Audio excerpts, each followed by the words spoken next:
Sabe quando duas coisas que parecem não ter nada a ver uma com a outra de repente se encaixam perfeitamente? Pois é, no Brasil a gente está vendo isso acontecer. De um lado, uma população que envelhece bem rápido. Do outro, uma indústria de tecnologia que precisa desesperadamente de gente nova. Parece um problemão, né? Mas e se um for, na verdade, a solução para o outro? Hoje a gente vai descobrir como a experiência da galera 50 a mais pode ser a chave para o futuro da tecnologia aqui no país. Vamos nessa? Para a gente começar, vamos ter uma ideia do tamanho dessa mudança. Olha só, segundo o IBGE, o Brasil está envelhecendo. E não é pouco, não. A projeção é que até 2060, um terço de toda a nossa população vai ter mais de 60 anos. Pensa nisso. É uma transformação social imensa que traz um monte de desafios, mas também, como a gente vai ver, um monte de oportunidades.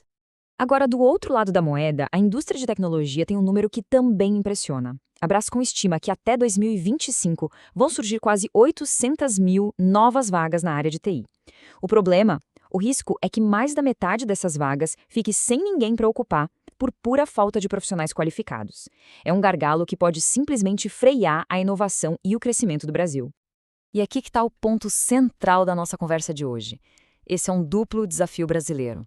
De um lado, uma população mais madura, buscando se reinventar, buscando novas carreiras, e do outro, um setor que é vital para a nossa economia, mas que está desesperado por talentos.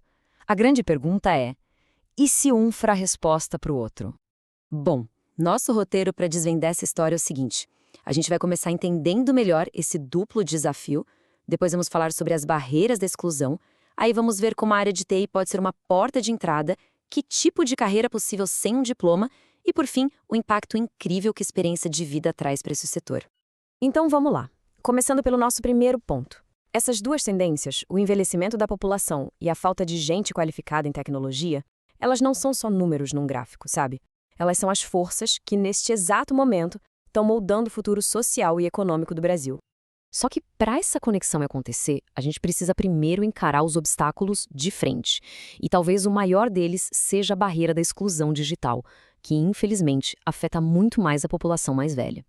E a raiz desse problema é mais funda do que a gente imagina. Olha só, a taxa de analfabetismo entre pessoas com mais de 65 anos é de quase 20%. Essa dificuldade com a leitura básica já vira um obstáculo gigante para a inclusão no mundo digital.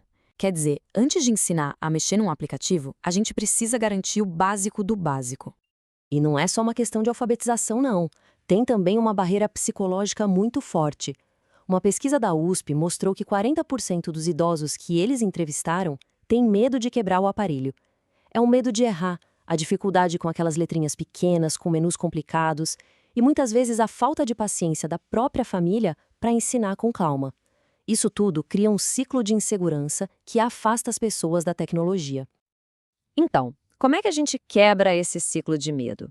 Bom, uma das respostas mais interessantes para isso é a tal da gamificação. A ideia é bem simples. Pegar o que funciona nos videogames, sabe? Desafios, recompensas, passar de fase, e usar isso no aprendizado de tecnologia. Assim, o processo fica menos assustador e, por que não, até divertido. E olha só por que isso funciona tão bem. Primeiro, a gamificação motiva, porque transforma o aprendizado numa conquista pessoal. Segundo, ela engaja, porque estimula o cérebro. E o mais importante de tudo, ela constrói confiança.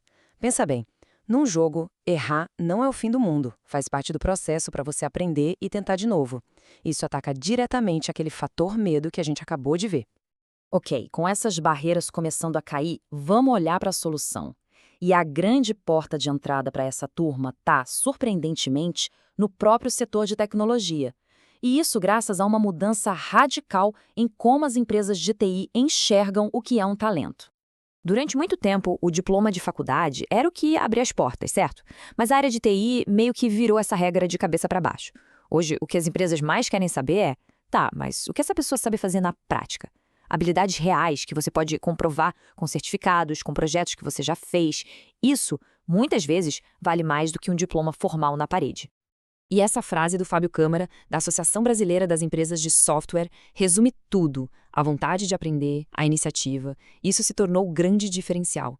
E, gente, isso abre uma porta gigantesca para quem quer mudar de carreira e se requalificar, não importa a idade que tenha.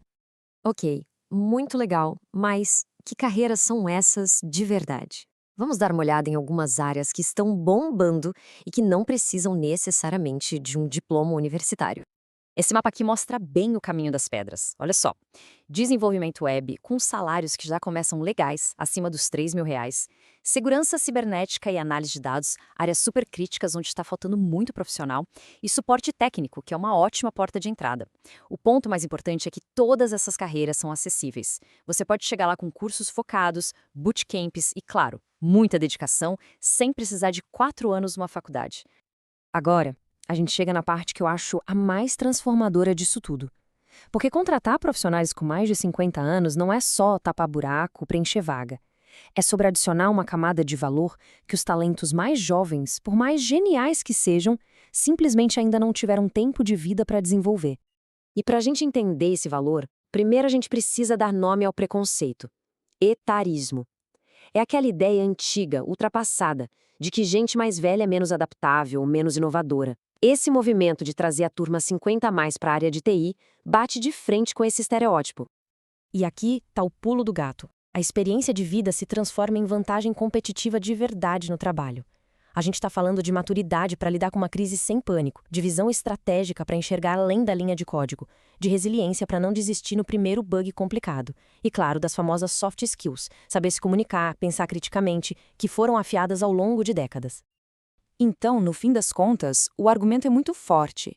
Trazer profissionais mais experientes para a tecnologia não é um favor, não é caridade. É uma decisão de negócio super inteligente. Resolve a crise de talentos, traz mais diversidade de ideias para dentro da empresa e, no final, cria equipes mais fortes e equilibradas. E a gente termina com essa provocação. A solução para o grande desafio duplo do Brasil, o envelhecimento e a falta de talentos em TI, parece que está bem na nossa frente. A questão não é mais se a gente deve fazer isso, mas sim como. Como a gente pode acelerar essa união de gerações para construir um futuro do trabalho que seja mais inclusivo, mais inteligente e muito mais produtivo para todo mundo.